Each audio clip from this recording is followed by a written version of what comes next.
Paulinho vai contar um pouquinho o que é o MCBS, que é o Músicos Católicos da Baixada Santista.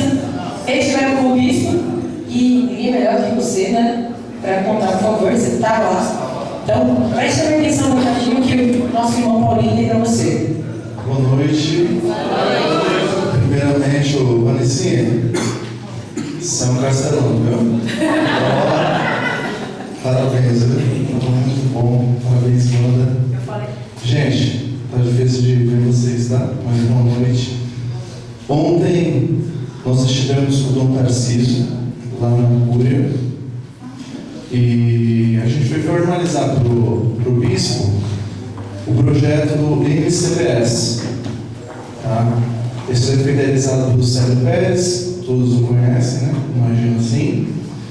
E o que nos surpreendeu ontem foi quando o bispo falou assim: caramba, nunca ninguém tinha pensado nisso. Né?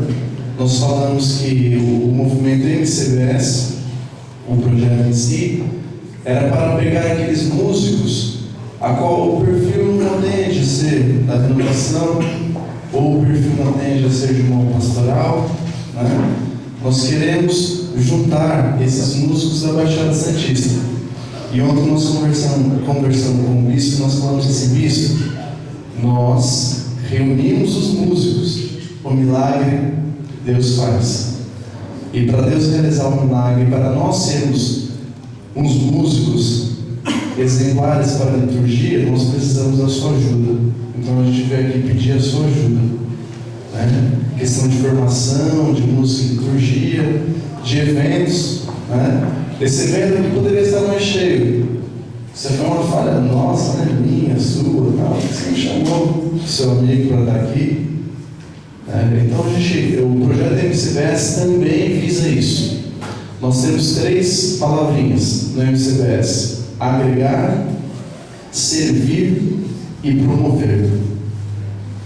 Agregar, servir e a promoção depende de vocês. A gente precisa divulgar os nossos eventos católicos. Quem tem mais de 10 anos de caminhada aqui, de repente sente um pouco de falta daquilo que um dia essa Baixada Santista já foi em questão de evento.